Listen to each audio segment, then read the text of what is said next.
Hello my dear students, आइए आज के इस वीडियो में हम कुछ प्रैक्टिस करते हैं नाउन के कॉमन एरर की।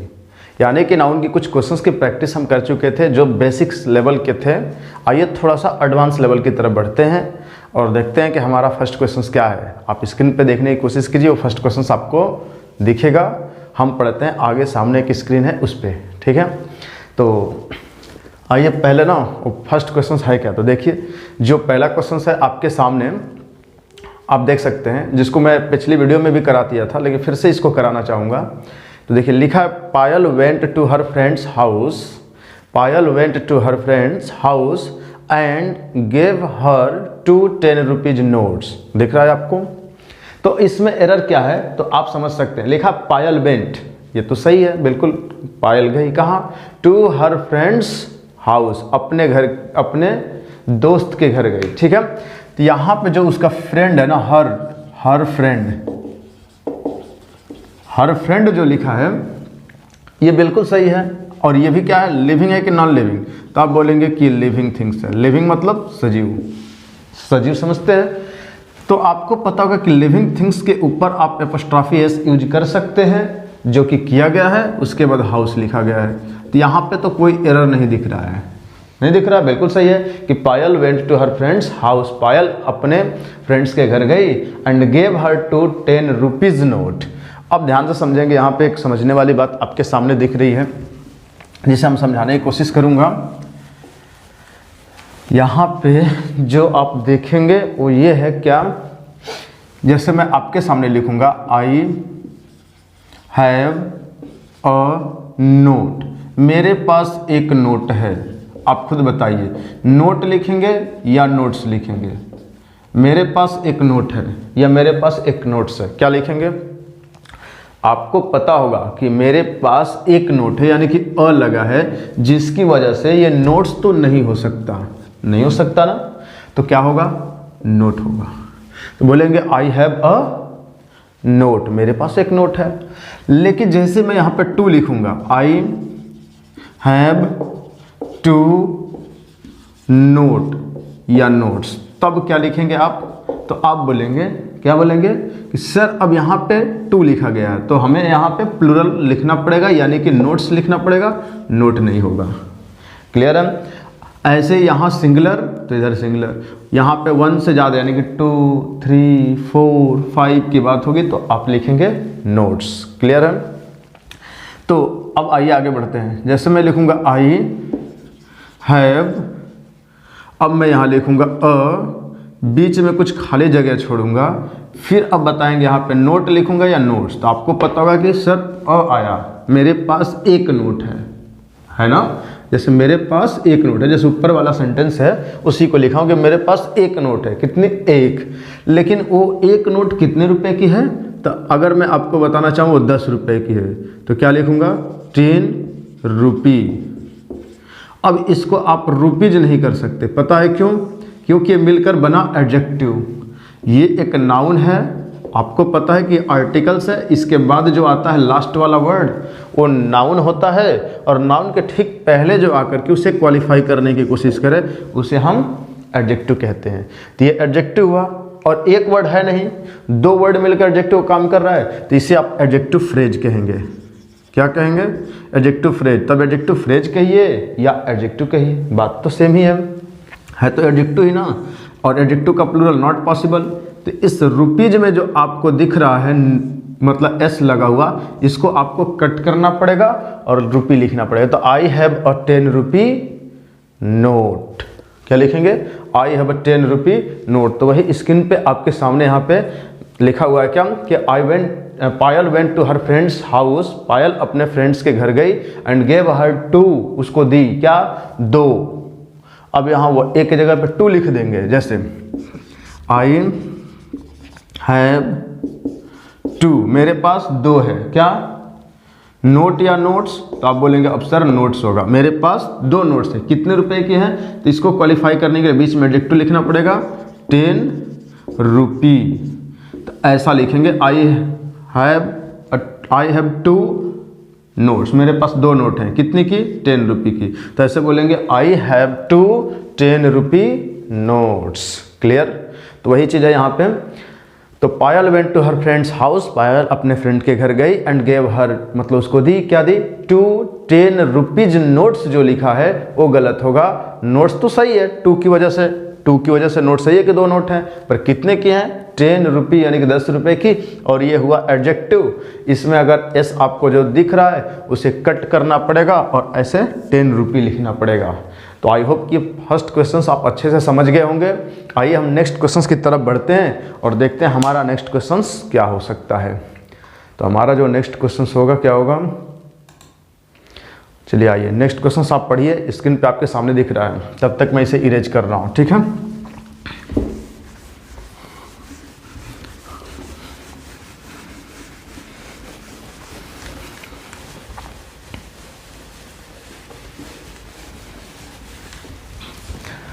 आइए जो आप देख सकते हैं यहाँ पे,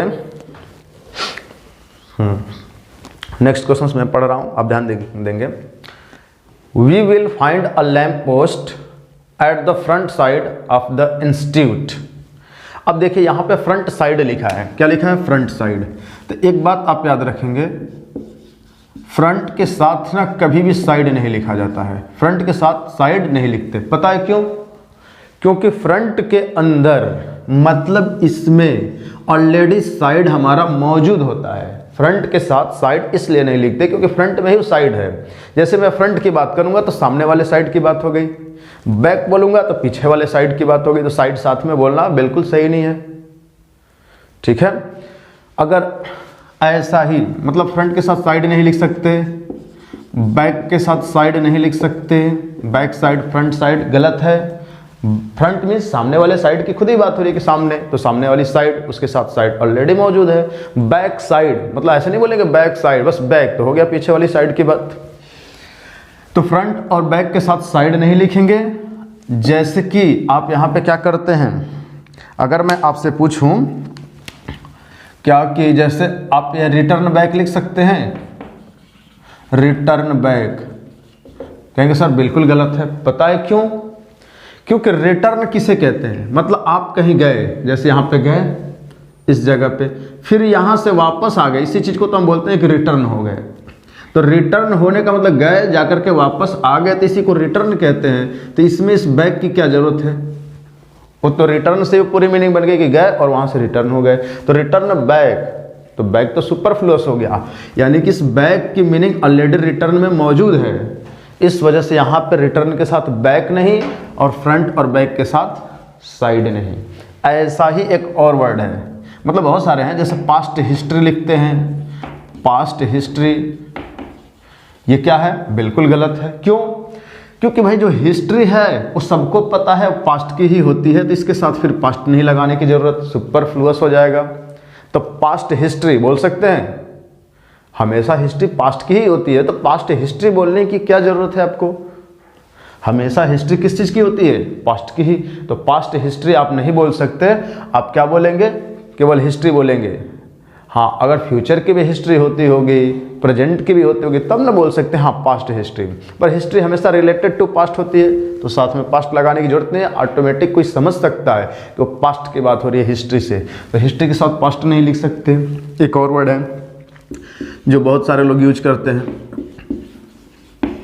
रिस्पेक्टेड सर। अब देखिए सर क्या है, सर जो होता है ना, ध्यान से सुनेंगे मेरी बात को, जो सर होता है, इस सर वर्ड जो बना है किसके लिए बना है? तो ऐसे इंसान को सर कहा जाता है जिन्हें हम रिस्पेक्ट कर रहे हों। अगर आप किसी व्यक्ति को रिस्पेक्ट करते हो तो उन्हें आप बोलेंगे सर। क्या बोलेंगे? सर बोलेंगे सर। अगर कहीं भी, कोई जरूरी नहीं वो आपको पढ़ा रहे हैं, आपके टीचर ही हैं, किसी दुकान में गए, कहीं पे भी गए, अगर कोई व्यक्ति हैं जो आपको रिस्पेक्टेबल लगते हैं, आदरणीय लगते हैं, सम्मान देने लायक लगते हैं, तो आप उन्हें सर कहेंगे। डॉक्टरों के पास गए, उन्हें सर कहेंगे।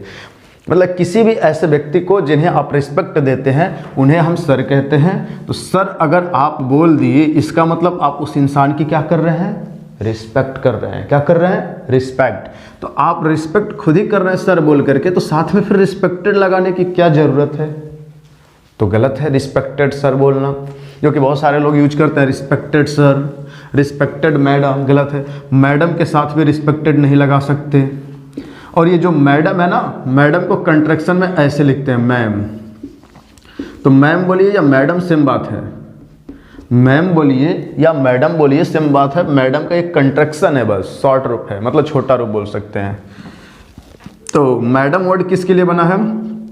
महिलाओं में जिन्हें हम रिस्पेक्ट देते हैं उन महिलाओं को हम मैडम कहते हैं। जिन्हें हम रिस्पेक्ट देंगे वो मैडम उन्हें कहते हैं। वो हमें भले पढ़ाती हों या ना पढ़ाती हों, उन महिलाओं को जिन्हें हम रिस्पेक्ट देते हैं उन्हें क्या कहते हैं?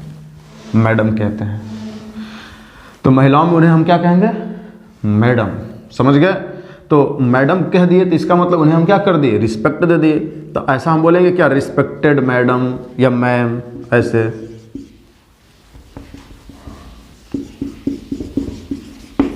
रिस्पेक्टेड मैम या मैडम, ऐसा कुछ नहीं बोल सकते। इनके पहले रिस्पेक्टेड गलत होगा। तो क्या समझ पाए? कुछ ऐसे वर्ड्स होते हैं, दो दो वर्ड एक साथ आ जाते हैं, एक वर्ड के अंदर दूसरे की मीनिंग ऑलरेडी क्या होती है? छिपी होती है। फिर से उस वर्ड को लिख देने का मतलब सुपरफ्लुअस हो जाता है। तो ऐसे बहुत सारे वर्ड हैं। तो उन्हीं में का ये वर्ड है फ्रंट साइड। क्या है? Front side. तो समझ गए होंगे यहाँ पे क्या कि we will find a lamp post at the front side of the institute. तो इसमें एरर किस पार्ट में आएगा? सी पार्ट में आएगा, क्योंकि बी तो सही है फ्रंट, सी वाले में चला गया साइड, और फ्रंट के साथ साइड नहीं लिख सकते। आई होप कि ये क्लियर हो गया होगा। आते हैं हम नेक्स्ट क्वेश्चन की तरफ और देखते हैं हमारा नेक्स्ट क्वेश्चन क्या है।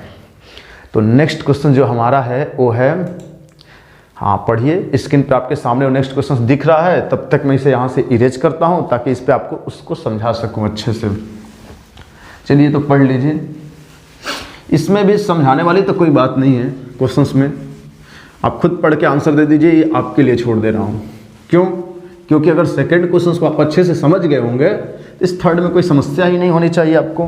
पढ़िए, the moral of the army, the moral of the army was so high because the news coming from front were very encouraging। हाँ चलिए आइए इसको समझाने लायक है, ठीक है।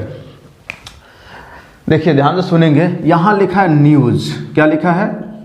आप मुझे बताने की कोशिश करेंगे कि ये न्यूज़ सिंगुलर है या प्लूरल। क्या है? न्यूज़ जो है ये सिंगुलर है या प्लूरल, आप मुझे बताने की कोशिश कीजिए। तो आप बोलेंगे ना सर ये जो न्यूज़ है ना ये सिंगुलर अनकाउंटेबल नाउन है। क्या है? सिंगुलर अनकाउंटेबल नाउन, ठीक है, शॉर्ट में समझ जाएंगे, सिंगुलर अनकाउंटेबल नाउन।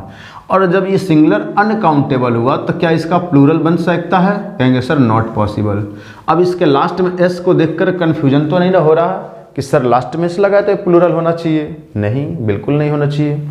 अरे ये वर्ड ऐसे बना ही है कि न्यूज़, तो इसमें हम कर क्या सकते हैं? एस को हटाए तो एक नया वर्ड बन गया न्यू, जिसका मतलब होता है नया, न्यू। तो न्यू नहीं, न्यूज़, न्यूज़ समझ गए? तो ये सिंगुलर अनकाउंटेबल नाउन होता है, और सिंगुलर हो गया तो इसके साथ जो वर्ब यूज होंगे वो कैसे वर्ब होंगे? तो वो भी सिंगुलर वर्ब यूज होंगे।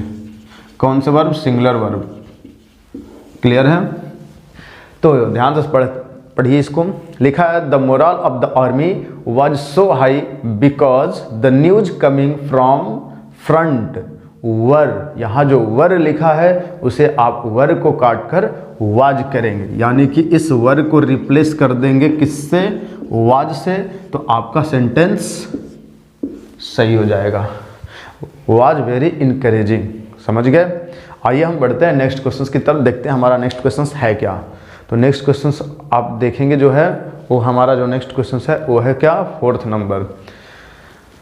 हाँ 4th नंबर में पढ़िए, my son is reading Dinkar's and Nirala's poetries as a part of this his syllabus. आइए इसको भी समझ लेते हैं। देखिए जब तक इसे मैं इरेज कर रहा हूँ उसका आंसर करके आप बताने की कोशिश कीजिएगा, या खुद चेक कर लीजिए कि आपको आ रहा है या नहीं, ठीक है? अब शायद कर पाए होंगे। अब आइए इस क्वेश्चन को हम समझ लेते हैं, ठीक है? देखिए एक बार आपको बताया जा चुका है किसी वीडियो में क्या कि राम्स एंड श्याम्स वाइफ, ऐसा मैंने बताया। फिर यहाँ पे लिखेंगे WIVS वाइफ्स। अब बताएंगे कि यहाँ एपोस्ट्रोफी एस लगा मतलब इसकी कोई पोजीशन होगी, यहाँ पे भी एपोस्ट्रोफी एस है इसका मतलब इसकी भी पोजीशन होगी, इसकी पोजीशन दोनों अगर मिलेंगी तो क्या होंगे, प्लूरल। तो इसका मतलब वाइफ हुआ गलत, वाइफ हुआ सही। इसका मतलब राम की एक अलग वाइफ है, श्याम की अलग वाइफ है। तो जब दोनों पे एपोस्ट्रोफी एस है तो इन्हें करना पड़ेगा प्लूरल, बिल्कुल। अब उस हिसाब से लगता होगा सर ये तो सही है, नहीं बिल्कुल नहीं। आइए समझते हैं पहले। लेकिन अगर आपने ऐसा लिखा कि राम एंड श्याम्स, सिर्फ लास्ट वाले पे, यानी कि एंड से जब दो नाउन को हमने ऐड किया और एपोस्ट्रोफी एस का यूज केवल लास्ट वाले पे यानी कि एंड के बाद वाले पे किया, तो इसका मतलब क्या कि जो पोजीशन आएगी वही राम की भी वही श्याम की भी। तो इसका मतलब अब बताएंगे यहाँ पे वाइफ लिखेंगे या वाइफ्स लिखेंगे। तो यहाँ पे ध्यान से सुनेंगे, ये गलत हो जाएंगे। पता है क्यों? क्योंकि एंड के सिर्फ बाद वाले पे एपोस्ट्रोफी एस लगा, इसका मतलब इन दोनों लोगों की पोजीशन ये हो गई, वाइफ एक ही है पर दोनों लोगों की है। पर ऐसा पॉसिबल नहीं, तो ये रॉन्ग, और ये प्लूरल हो ही नहीं सकता क्योंकि दोनों लोगों की एक ही है, तो प्लूरल का सेंस बन नहीं रहा है। समझ पाए? तो ये दोनों रॉन्ग हो गए। हाँ, अगर मैं पेन की बात कर लूँ तो हो सकता है कि राम एंड श्याम्स पेन, या कार की बात कर लेते हैं, Ram and Shyam's car, Ram and Shyam's car.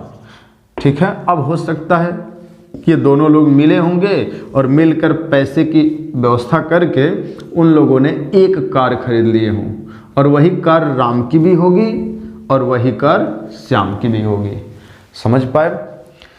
तो अगर सिर्फ एंड के बाद वाले पे एपोस्ट्रोफी एस लगा तो वो एक ही चीज़ दोनों लोगों की हो सकती है, या हो सकता है ज़्यादा हो और दोनों लोगों की हो। कार या कार्स दोनों हो सकता है, यहाँ पे कार्स भी हो सकता है। पता है क्यों? क्योंकि क्या पता दो लोग मिल करके दो कार खरीदे हों। तो यहाँ तक समझ गए? तो वही चीज़ है, दिनकर एक पोएट है, निराला भी एक पोएट है, दोनों पे एपोस्ट्रोफी एस आपको दिख रहा है। इसका मतलब बिल्कुल इस तरह से, दिनकर की अलग पोएट्री होगी, निराला की अलग पोएट्री होगी। आप कहेंगे सर इस हिसाब से तो दोनों मिलकर पोएट्रीज हो जाना चाहिए। बिल्कुल नहीं होना चाहिए। क्यों नहीं होना चाहिए? क्योंकि पोएट्रीज जो होती है, पोएट्री ये होती है हमारी अनकाउंटेबल नाउन। कौन से नाउन? अनकाउंटेबल नाउन, और अनकाउंटेबल नाउन का प्लूरल नॉट पॉसिबल। तो क्या इसको आप ऐसा लिख पाएंगे, POETRIES पोएट्रीज? कहेंगे नहीं सर ऐसा नहीं लिख पाएंगे। तो इसका मतलब क्या, अनकाउंटेबल होने की वजह से बस उससे प्लूरल नहीं किया जा रहा है। अगर काउंटेबल होता तो प्लूरल ठीक है। ओके, तो क्या होगा, my son is reading Dinkar's and Nirala's poetry not poetries as a part of his syllabus। Okay, आइए नेक्स्ट क्वेश्चंस की तरफ बढ़ते हैं, समझ गए होंगे शायद। नेक्स्ट क्वेश्चंस क्या है, 5 नंबर में देखते हैं, पढ़िए आप क्या लिखा है। The same word is used for classes as well as for droughts. ठीक है, तो यहाँ पे सेम वर्ड को किस लिए यूज किया जाता है, क्लासेज के लिए और ड्रॉट्स के लिए यूज किया जाता है। तो ये सही है, इसमें कोई मिस्टेक नहीं है। ओके, आइए अगले क्वेश्चन की तरफ बढ़ते हैं।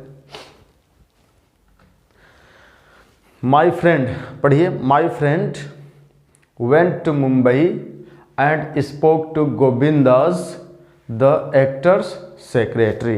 ये गड़बड़ है, क्या है? आइए इसको भी समझते हैं। इस पे समझ गए होंगे आप, नहीं तो आइए इसको आगे समझने का कोशिश करते हैं कि क्या है।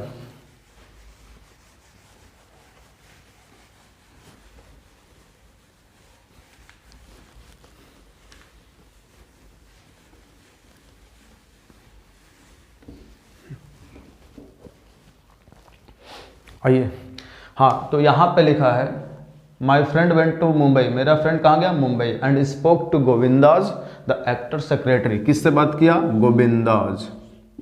गोविंदास, और गोविंदास हैं कौन, द एक्टर्स सेक्रेटरी हैं, the actor's secretary, secretary TARY होता है ना, सेक्रेटरी, हाँ ठीक है। अब ध्यान से सुनेंगे, मेरा फ्रेंड, अब उसको पूरा पढ़िए ना, लिखा है क्या कि my friend went to Mumbai, मेरा फ्रेंड कहाँ गया, Mumbai, and spoke to Govinda's, Govinda's होगा या गोविंदा, आप खुद बोलिए। तो ये आपको नॉनसेंस लग रहा है कि इसकी कोई रिक्वायरमेंट नहीं है, यहाँ पे सिर्फ यूज होगा एक कॉमा, क्या होगा, कॉमा, कि मेरा फ्रेंड मुंबई गया और बात किया किससे, गोविंदा से किया कि गोविंदास, एपोस्ट्रोफी की क्या जरूरत है, तो गोविंदा से बात किया, और गोविंदा है कौन, तो ये इस नाउन का इन ए पोजीशन हुआ, तो noun in A position, in A position, ये नाउन इन ए पोजीशन में यूज हुआ है, इसका मतलब कि ये वाला सही हो गया, ठीक है। तो बस यहाँ पे आपको एपोस्ट्रोफी एस को, यहाँ से एपोस्ट्रोफी एस को बस क्या करना है, आपको कट करना था। तो अब समझ में आ गया होगा। आगे क्वेश्चंस देखते हैं। नेक्स्ट क्वेश्चन हमारा है क्या, अब नेक्स्ट क्वेश्चन आप पढ़ेंगे, क्या लिखा है, children should not seek admissions to the elder society, जो चिल्ड्रेन है, बच्चे हैं, शुड नॉट सीक, उन्हें नहीं सीख करना चाहिए, ढूंढना नहीं चाहिए, क्या दखल नहीं देना चाहिए, शुड नॉट सीक एडमिशंस। अब यहाँ पे पहले ना एडमिशंस नहीं होगा, ठीक है, यहाँ पे एडमिशन का प्लूरल नहीं कर सकते, एडमिशन का प्लूरल नहीं होता है, तो आप एडमिशंस में से लगे एस को काटेंगे, सिर्फ एडमिशन लिखते हैं, एडमिशंस गलत होगा, ठीक है। तो समझ गए होंगे कि बच्चों को बड़ों की सोसाइटी में क्या करना चाहिए, एडमिशन नहीं सीख करना चाहिए, तो एडमिशन होगा, एडमिशंस नहीं होंगे। आगे देखते हैं नेक्स्ट क्वेश्चंस, आइए पढ़ते हैं। It is very difficult to chase a huge score in the second inning, हाँ यहाँ पे मिस्टेक है, क्या है, सेकेंड इनिंग लिखा है, SECOND, सेकेंड इनिंग, INNING। अब ध्यान से सुनेंगे, इनिंग नाम का कोई वर्ड नहीं होता है, ठीक, इनिंग नाम का कोई वर्ड नहीं है, सेकेंड इनिंग्स होता है, क्या होता है, innings, second innings. First innings मतलब जो क्रिकेट की इनिंग्स होती है, पारी, फर्स्ट पारी, सेकंड पारी बोलते हैं ना, वही इनिंग्स मीन्स पारी बोल सकते हैं, ठीक है। तो यहाँ पे सेकंड इनिंग जो लिखा है उसको आप इनिंग्स बना देंगे, करेक्ट हो जाएगा। तो आइए अगले क्वेश्चंस को देख लेते हैं। अगला क्वेश्चन आपके सामने लिखा, सी डज नॉट कट पेपर, वो पेपर को कट नहीं करती है विथ ब्लेड, ब्लेड से कट नहीं करती है, बट विथ अ सीजर्स, लेकिन वो एक सीजर से करती है, कैंची से। तो लिखा है बट विथ अ सीजर, क्या लिखा है, सीजर्स, ठीक है। अब ध्यान से सुनेंगे, आप पढ़े होंगे पूरे नाउन के क्लासेज को अगर अच्छे से, तो आपको ये ऑलरेडी पता होगा कि सीजर्स होता है एक प्लूरल नाउन। कौन सा नाउन, प्लूरल नाउन। और आप खुद बताइए, आप खुद सोच कर बताइए, क्या प्लूरल नाउन के पहले कभी आपने आर्टिकल्स ए का यूज किया है या एन का? आपने कहेंगे नहीं सर ऐसा तो हमने कभी नहीं किया, तो ये गलत है ना। ऐसे नहीं बोल सकते ना, ही इट्स अ मैंगोज, ऐसे कैसे बोल सकते हैं। बिल्कुल वही चीज़ है यहाँ पे, विथ सीजर्स, ये प्लूरल है तो आर्टिकल्स ए का यूज हो नहीं सकता, बिल्कुल नहीं हो सकता। तो यही आपको यहाँ से ए को कट करना पड़ेगा और क्या करना पड़ेगा, बस सीजर्स। आइए नेक्स्ट क्वेश्चंस की प्रैक्टिस करते हैं। नेक्स्ट क्वेश्चंस रहा आपके सामने, ये क्वेश्चन नंबर 10 पढ़ते हैं। I went to the house and found that cards well was broken. देखिए ये भी रॉन्ग है। आइए इस चीज़ को समझ लेते हैं। इस पे समझ गए होंगे तो आप आंसर करने की कोशिश कीजिए, वैसे मैं बोर्ड पे यहाँ पे बताऊंगा ही।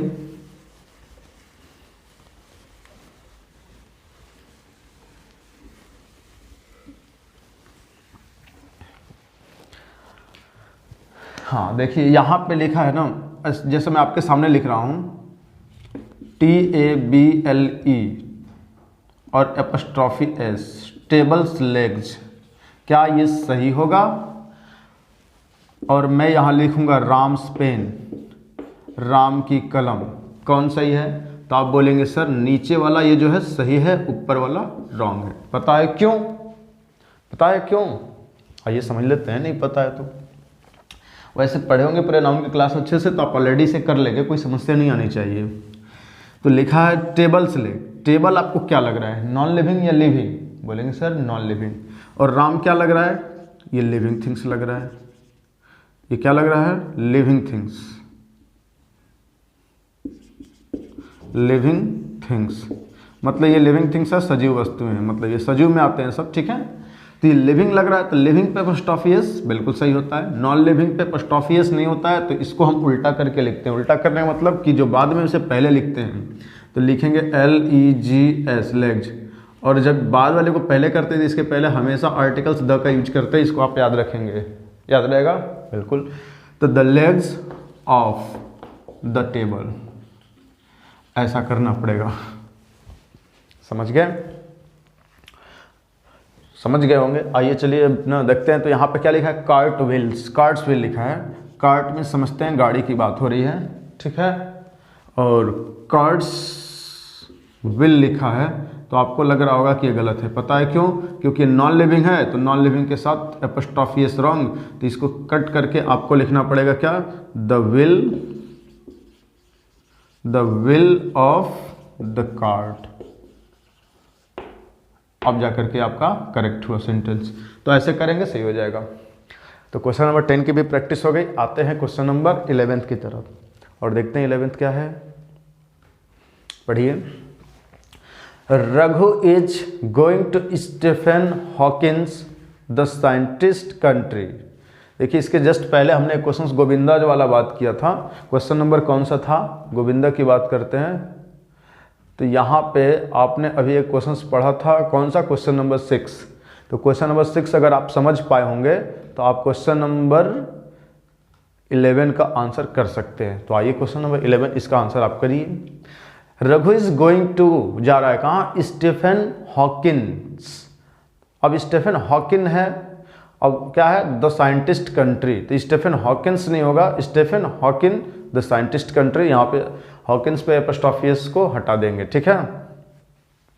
द साइंटिस्ट जो है ना वो क्या है, नाउन इन ए पोजिशन में जो है स्टीफन हॉकिंस के रूप में। तो स्टीफन हॉकिंस क्या है, साइंटिस्ट है और उनकी कंट्री हो जा रहा है कौन, रघु, यही बता रहा है। तो यहाँ पे एपोस्ट्रोफी को आप कट करके वहाँ पे कॉमा यूज कर लेंगे, करेक्ट हो जाएगा बिल्कुल क्वेश्चन नंबर 6 की तरह। तो इसमें कुछ है नहीं, आगे बढ़ते हैं क्वेश्चन नंबर 12 की तरफ।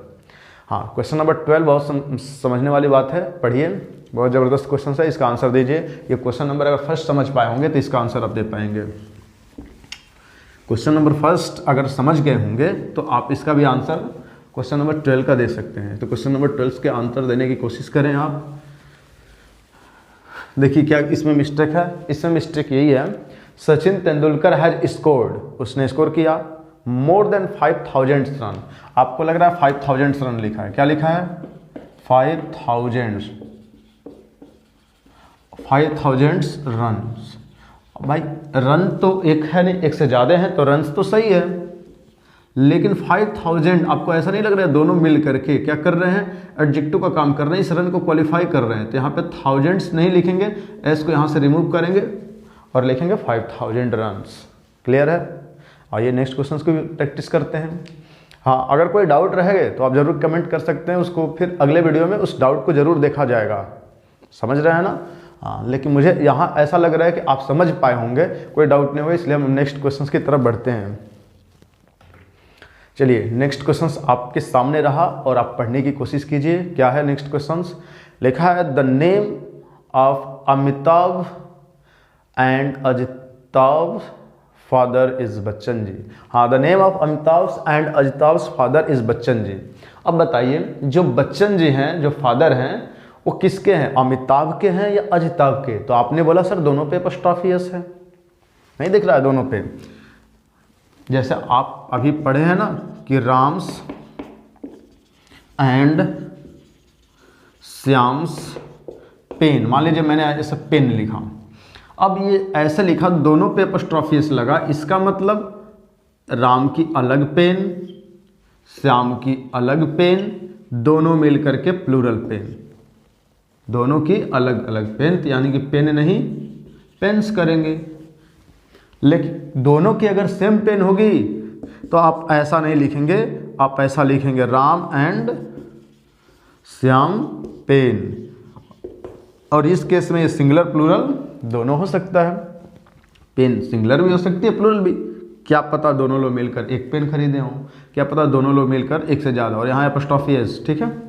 तो राम एंड श्याम्स पेन।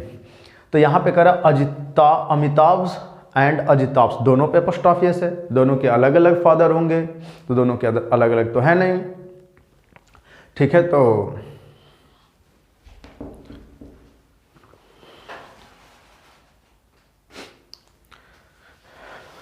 तो the name of Amitabh and Ajitabh father is Bachchan ji, और बच्चन जी हैं तो एक ही व्यक्ति की बात हो रही है, कि बच्चन जी हैं तो वो एक ही इंसान है, तो फादर्स करेंगे नहीं, फादर करेंगे, वो एक ही इंसान की बात हो रही है। इसका मतलब वो दोनों भाई होंगे, अमिताभ और अजिताभ।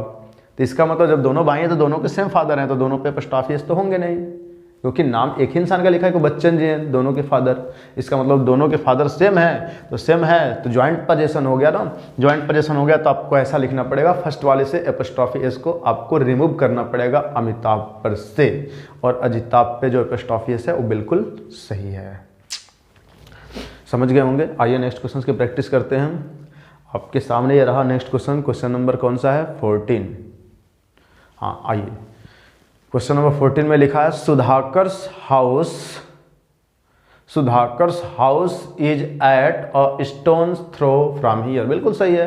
अ स्टोन्स थ्रो मतलब कुछ दूरी की, मतलब बहुत ही पास में है, ठीक है ना। अ स्टोन्स थ्रो मतलब बहुत ही पास में ही है। Sudhakar's house is at a stone's throw from here, यहाँ से सुधाकर का घर क्या है, बहुत ही पास है, बहुत वेरी नियर, बहुत नज़दीक है।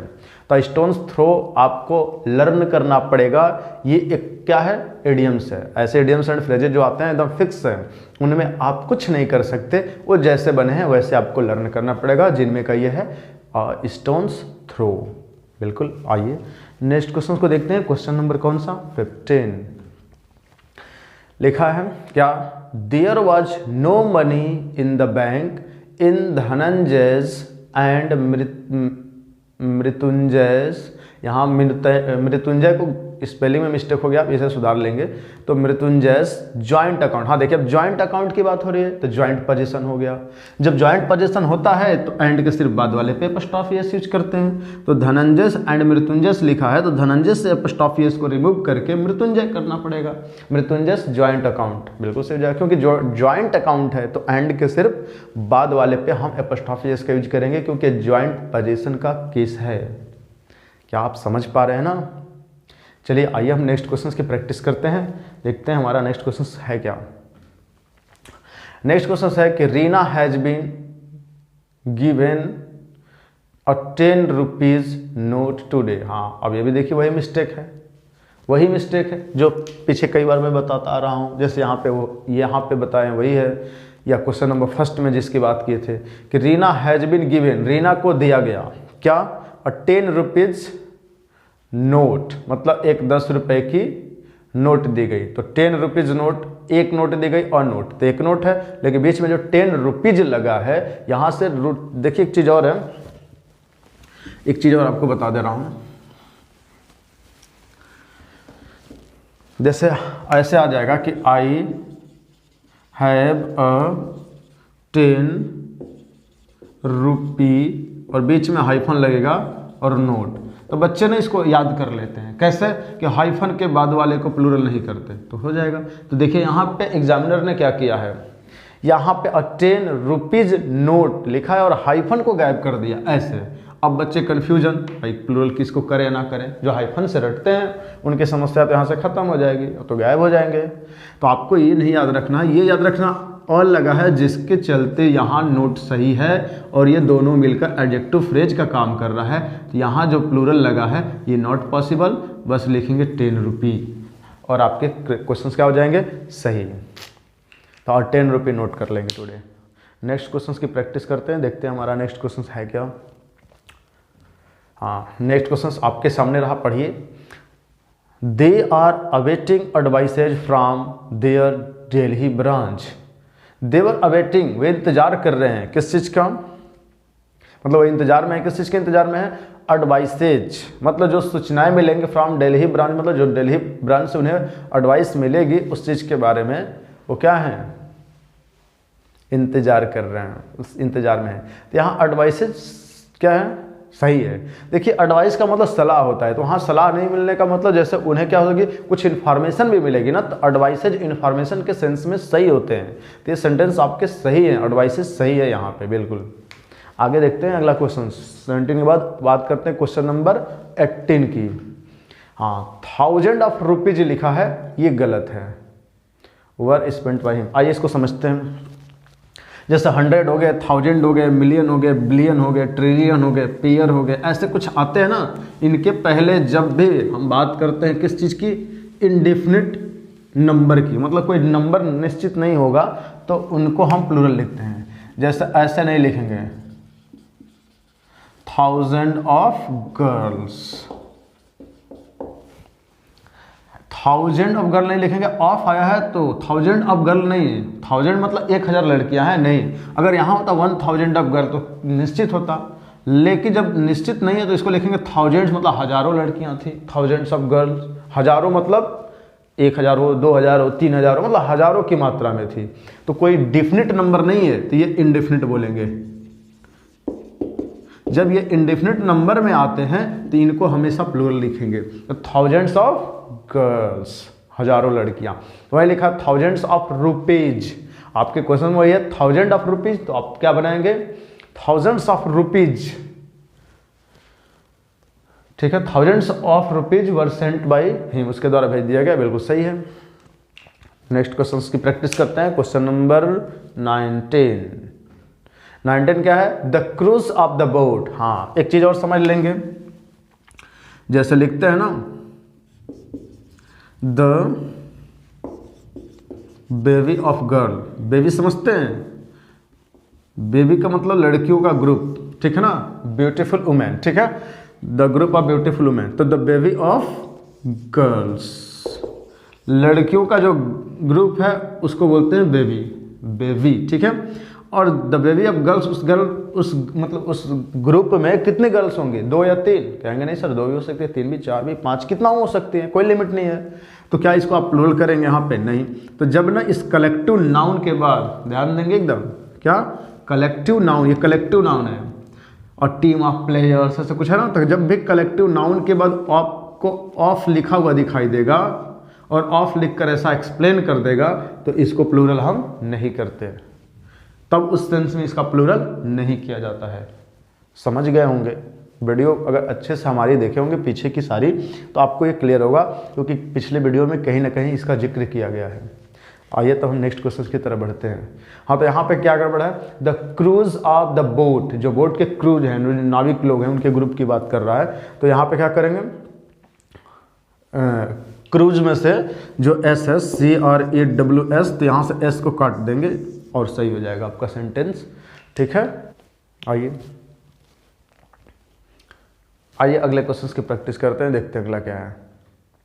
हाँ, अब देखिए 10 kilometres is a long distance but 5 years are not a long period. हाँ, अब देखिए यहाँ पे क्या मिस्टेक है, 10 किलोमीटर्स जो है उसके साथ इज दिख रहा है आपको, बट 5 years के साथ में आर दिख रहा है।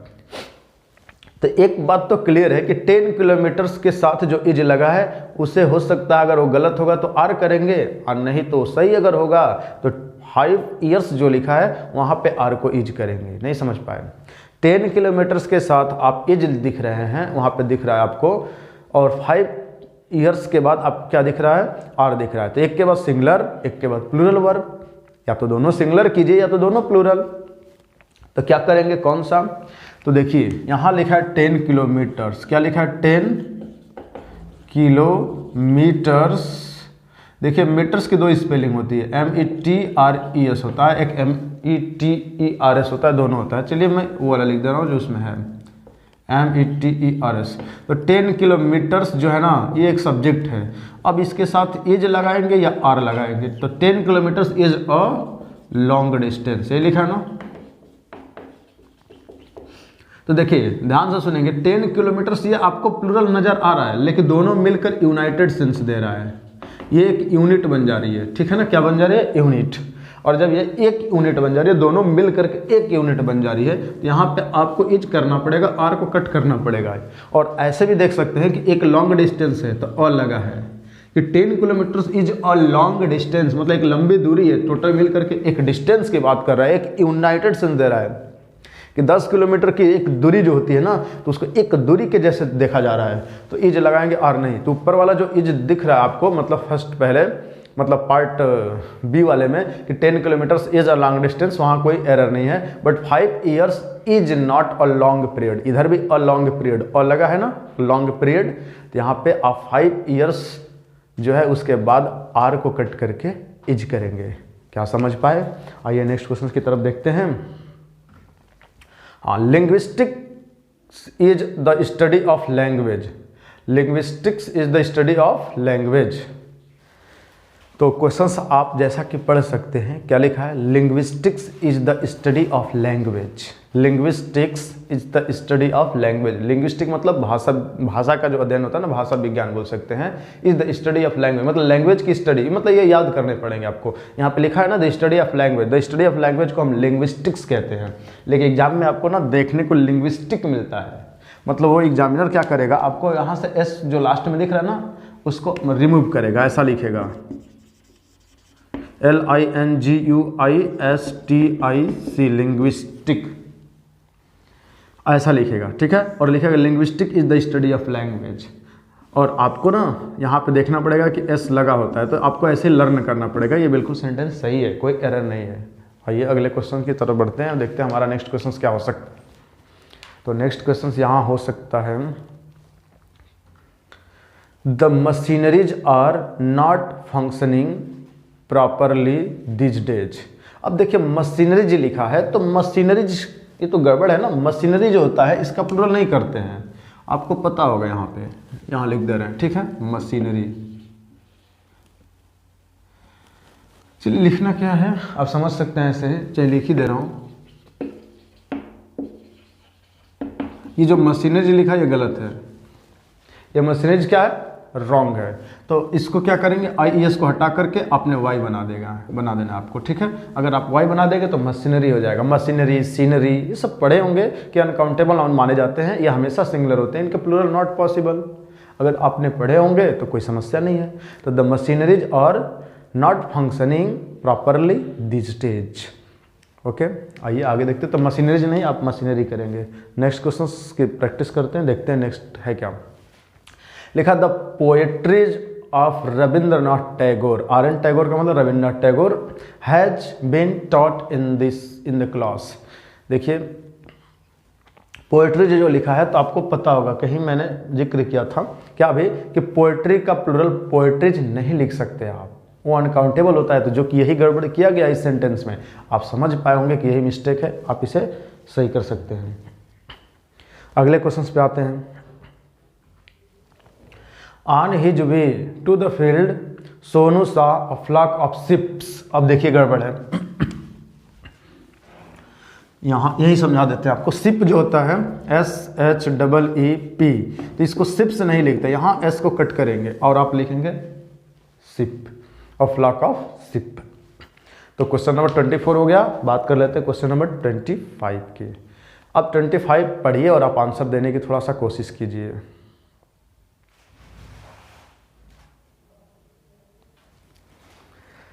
तो नेक्स्ट क्वेश्चन के आप आंसर देने की कोशिश कीजिए, क्या है जल्दी से आप आंसर देंगे। लिखा है Arabian Nights are collection of very interesting episodes of adventure. आइए इसको हम समझ लेते हैं यहाँ पे मिटाने के बाद इसे, ठीक है। ये बहुत ही ज़बरदस्त क्वेश्चन है, आइए इसको समझते हैं। जो रटे रटाए बच्चे होते हैं जो समझते नहीं हैं वो यहाँ पे फंस जाएंगे। उन्हें क्या लगेगा, उन्हें लगेगा कि आइए बताते हैं उन्हें क्या लग सकता है। देखिए उन्हें लगेगा, जैसे मान लीजिए यहाँ पे मैंने लिखा, अब देखिए मैंने लिखा 3 इडियट्स। नाम सुने हैं, बताइए क्या है, एक मूवी है ना 3 इडियट्स, पता होगा। अब आपको लगा कि अरे सर वो ये 1 रहेगा तो इडियट लिखते हैं, 2 रहेगा तो इडियट्स लिखेंगे, 3 रहेगा तब भी इडियट्स, यानी कि प्लूरल करेंगे। ऐसा आपको लग रहा होगा कि 3 होगा तो इडियट्स। और आपको लग रहा है सर ये 3 इडियट्स है प्लूरल हो गए। तो आपको ऐसा लगेगा कि यहाँ पे अब हमको इज नहीं बल्कि हमें आर लिखना पड़ेगा, ऐसा लग रहा होगा। आगे देखते हैं। तो 3 Idiots is are an interesting movie. अब जो 3 इडियट्स एक मूवी है, आपको पता होगा कि 3 Idiots is an interesting movie, वो एक इंटरेस्टिंग मूवी है। तो मूवी एक है या ज़्यादा? आप कहेंगे सर एक मूवी है, एन लगा भी है, तो एक इंटरेस्टिंग मूवी की बात हो रही है कि 3 इडियट्स ना एक नाम है एक मूवी का, ये एक नेम है किसका? मूवी का। तो जब नेम आएगा किसका? किसी मूवी का। जब नेम आएगा किसका? किसी बुक का। जब नेम आएगा किसी भी चीज़ का, ऐसा, ठीक है। और वो क्या होंगे? उनके लास्ट में एस लगे होंगे, उसके पहले कोई नंबर 1 2 3 हो, लेकिन सब मिल करके एक नेम के जैसा यूज हो रहे हैं। तो यहाँ आप एज सही करेंगे और को गलत कर देंगे। तो वही पढ़िए, अरेबियन नाइट्स एक बुक है, कैसे पता? मतलब एक एपिसोड है, यहाँ पे लिखा है ना, तो लिखा अरेबियन नाइट्स, आर जो लिखा है वहाँ एज करेंगे, आर नहीं लिखें। क्यों? कि Arabian Nights is collection of very interesting episodes of adventure. तो वहाँ पे आर को कट करके आपको क्या करना पड़ेगा? इज करना पड़ेगा। तो यहाँ तक हमने कुछ क्वेश्चंस के प्रैक्टिस किए, और भी ऐसे हम कुछ ना कुछ क्वेश्चंस की प्रैक्टिस करते रहेंगे। तब तक आप इसको देखते रहें। फिर भी कोई आपके अंदर अगर डाउट रहे तो आप कमेंट करना ना भूलें। आप अपना डाउट्स ज़रूर शेयर करें, आपके डाउट्स का 100% ख्याल रखा जाएगा। तो आइए अब चलते हैं।